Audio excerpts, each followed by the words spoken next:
नमस्कार, मैं हूँ एस्ट्रो वास्तु एक्सपर्ट सावी सिंह और आप सभी के लिए फिर से लेकर आ गए हैं हम आपका राशिफल। आज हम बात करने वाले हैं कि वृषभ राशि वालों के लिए यानी कि टॉरियंस के लिए नवंबर का महीना क्या कुछ खास लेकर आ रहा है। गोचर को भी जानेंगे और साथ में ये भी जानेंगे कि इस महीने का पंचांग क्या कहता है। और क्योंकि इस महीने दो बड़े महत्वपूर्ण प्लैनेट्स का गोचर यानी कि ट्रांजिट हो रहा है, देवगुरु बृहस्पति जो हैं वो इस महीने 11 नवंबर को रेट्रो यानी कि वक्रीय मूवमेंट में आ जाएंगे और 28 नवंबर से शनि देव जो कि बहुत लंबे समय से वक्रीय चाल में चल रहे थे वो मार्गी होने वाले हैं।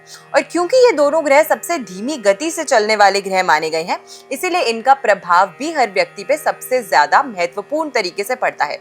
अब इन दो प्लैनेट्स को और बेहतर करने के लिए अपनी कुंडली में कौन सी एक विशेष उपाय आपको इस महीने के दौरान करनी चाहिए, उसकी भी हम बात करेंगे।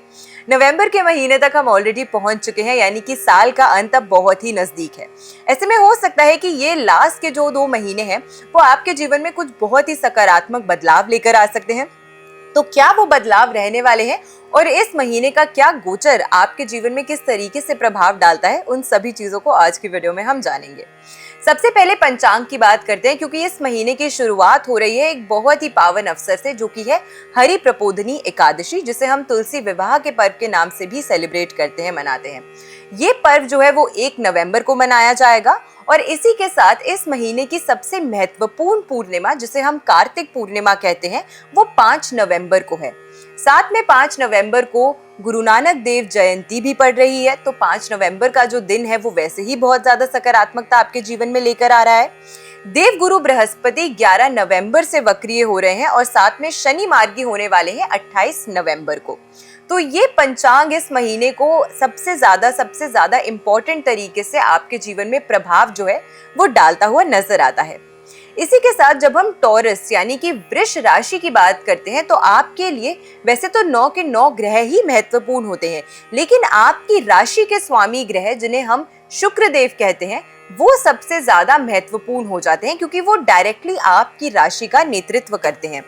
इस महीने के दौरान नवंबर के महीने में विशेष करके शुक्र देव जो हैं वो आपकी राशि से सप्तम भाव में गोचर कर रहे हैं, यानी कि तुला राशि में रहने वाले हैं 26 नवंबर तक। और इसका प्रभाव आपके जीवन में बहुत ही ज्यादा विशेष करके पड़ता हुआ नजर आएगा। अगर आप विवाह के योग्य हैं तो काफी सारे लोगों के लिए विवाह के अच्छे प्रस्ताव जो है वो आ सकता है। और अगर ऑलरेडी आपकी शादी हो चुकी है, आप ऑलरेडी विवाह के बंधन में बंधे हुए हैं, तो ऐसे में भी आपके वैवाहिक जीवन में अच्छा सुख जो है वो आपको देखने को और उसको महसूस करने का एक अवसर जो है वो आपको प्राप्त होने वाला है। मंगल ग्रह की अगर हम बात करते हैं, तो मंगल वृश्चिक राशि में यानी कि आपकी राशि से सप्तम भाव की राशि में इस समय के दौरान गोचर कर रहे हैं। तो इसका प्रभाव भी आपके ऊपर काफी ज्यादा सकारात्मकता और काफी ज्यादा अच्छा प्रभाव जो है वो डाल सकता है। हाँ, लेकिन सप्तम भाव में जब मंगल आ जाता है तो कहीं ना कहीं ये भी देखा जाता है कि इस प्रभाव के कारण से थोड़ा सा कभी ना कभी मन के अंदर एक चिड़चिड़ापन जो है वो आ सकता है। तो उसको थोड़ा सा कंट्रोल करने का प्रयास आपको अपनी तरफ से जरूर करना चाहिए। सूर्य की अगर हम बात करते हैं, तो वो आपकी राशि से 6ठे भाव की राशि में गोचर कर रहे हैं और 16 नवंबर तक 6ठे भाव में ही गोचर करने वाले हैं और उसके पश्चात सप्तम भाव में गोचर करेंगे।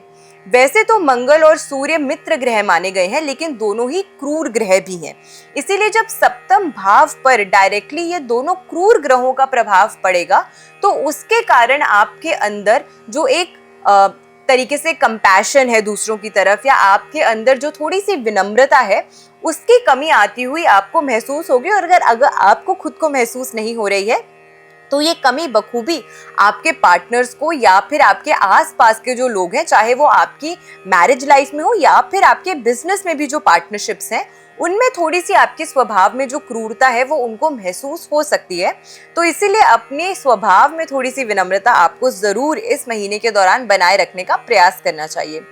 बुध ग्रह की अगर हम बात करते हैं, तो वो भी इस समय के दौरान वृश्चिक राशि में ही गोचर कर रहा है और इस महीने के दौरान स्पेसिफिकली आपके सप्तम भाव में, जो कि दारा का भाव माना जाता है, यानी कि आपके स्पाउस का भाव माना जाता है, वहां पे त्रिग्रही योग जो है वो स्थापित हो रहा है। सबसे पहले वहां पे सूर्य की प्लेसमेंट है, वहां पे मंगल की प्लेसमेंट है और इसी के साथ में वहां की बुध की भी प्लेसमेंट हो रही है। सूर्य बुध आदित्य योग जो है वो भी सप्तम भाव में प्लेस हो रहा है, लेकिन क्योंकि यहाँ पे मंगल और सूर्य दोनों ही क्रूर ग्रह हैं, तो वो कहीं ना कहीं बुध की ऊर्जा को यहाँ पर कमजोर करते हुए नजर आते हैं। इसीलिए हो सकता है कि इस महीने के दौरान अगर आप पार्टनरशिप में विशेष करके काम करते हैं, तो जो भी आप निर्णय लेंगे, जो भी आप प्लानिंग करेंगे, हो सकता है उसमें कहीं ना कहीं आप ज्यादा एक तरीके से अपना दबदबा बनाने का प्रयास कर सकते हैं। दूसरे की क्या सोच है, क्या विचार है, उसको आप थोड़ा सा नजरअंदाज करने का प्रयास कर सकते हैं, या आपको लगेगा कि सामने वाला जो बात कर रहा है उसमें वो दम नहीं है जो कि आपकी खुद के विचार में है। तो इस तरीके के विचारों के कारण हो सकता है कि कहीं ना कहीं आपकी छोटी छोटी बातों पे मतभेद जो है लोगों के साथ वो हो सकते हैं। तो इसी कारण से आपको थोड़ा सा प्रयास करना चाहिए कि अगर आपके पास कोई अच्छा आइडिया है, सबसे पहले उसकी प्रस्तुति आपको बहुत ही ज्यादा अच्छे से अच्छे शब्दों का चयन करके करनी चाहिए। और दूसरी चीज, अगर आपको कोई भी व्यक्ति सामने से कोई काउंटर एक सुझाव सजेस्ट कर रहा है, तो उसको भी आपको एक्सेप्ट करने का प्रयास जो है वो खुद से करने की जरूरत होने वाली है। देवगुरु बृहस्पति की अगर हम बात करते हैं, तो वो कर्क राशि में और तृतीय भाव में, यानी कि थर्ड हाउस में इस समय के दौरान अपनी उच्च राशि में प्लेस्ड हैं। आपके भाई बहनों के साथ आपके संबंध बेहतर होने वाले हैं। इस समय के दौरान विशेष करके आपको भाई बहनों से कुछ अच्छा लाभ जो है वो हो सकता है। अगर यात्रा पे जाने की सोच रहे हैं, तो शॉर्ट टर्म यात्रा जो है वो आप कर सकते हैं, उससे आपको अच्छा फायदा जो है वो मिलता हुआ भी नजर आता है। शनि की अगर हम बात करें, तो एकादश भाव में रेट्रो यानी कि वक्रीय मूवमेंट शनि कर रहे हैं। तो कहीं ना कहीं इस समय के दौरान हो सकता है कि कुछ प्रमोशन से जुड़ी हुई बात अगर आपके ऑफिस में चल रही है, या फिर कुछ अवार्ड, रिकॉग्निशन, इस तरीके के जो कार्य हैं, आप चाहते हैं कि आपको जो प्रशंसा मिले, उसमें कुछ कमी या मंदी आपको देखने को मिल सकती है, क्योंकि शनि नेचुरली एक धीमी गति से चलने वाले ग्रह हैं, जो अभी 28 नवंबर तक रेट्रो ही रहने वाले हैं। तो इस वजह से हो सकता है कि थोड़ा सा आपको अपने जीवन में इस कारण से कुछ नेगेटिव इफेक्ट्स जो हैं उसका सामना आपको करना पड़ सकता है।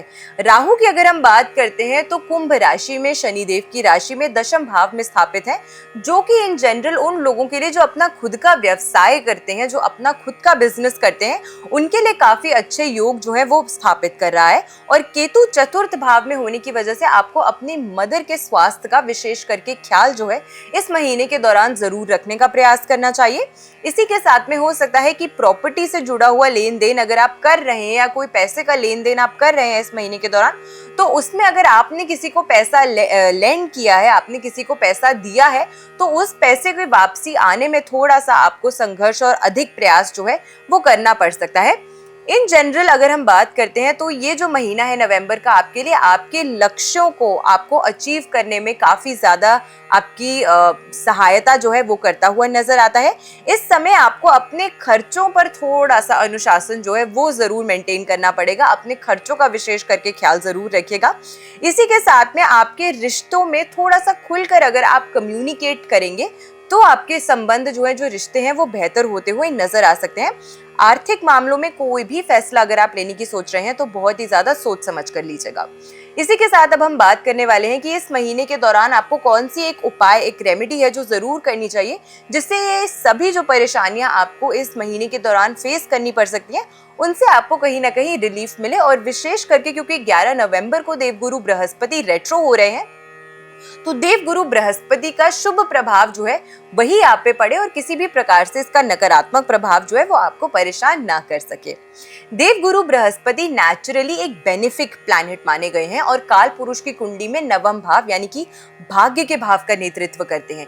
इसीलिए हर व्यक्ति के लिए देवगुरु बृहस्पति की ऊर्जा अच्छा होना बहुत महत्वपूर्ण हो जाता है। आप लोगों को विशेष करके एक पीले रंग का कपड़ा लेना है, उसमें एक मुट्ठी पीली सरसों के दाने और साथ में आपको एक हल्दी की गांठ जो है ये बांधकर इसे अपने वॉलेट में या अपने पर्स में हमेशा कैरी करना है। हर गुरुवार के दिन आपको इसको अपने वॉलेट से निकालकर माता रानी के मंदिर में या आपके मंदिर में जो भी, अगर लक्ष्मी नारायण की मूर्ति है या वहां पर अगर आपके सामने, क्योंकि अक्सर घरों में लक्ष्मी और गणेश जी की प्रतिमा होती है, तो वहां पर आपको कुछ समय इसे जरूर रखना है बृहस्पतिवार यानी कि थर्सडे के दिन, और फिर से आपको इसे उठाकर अपने वॉलेट में कैरी करना है। ये पोटली आपको गुरुवार के दिन ही बनानी है, थर्सडे के दिन ही बनानी है, थर्सडे के दिन ही अपने वॉलेट में रखनी है, और हर थर्सडे आपको नियमित रूप से इसे अपने घर के मंदिर में कुछ समय जरूर रखना चाहिए ताकि इसकी जो ऊर्जा है वो फिर से रिचार्ज हो जाए।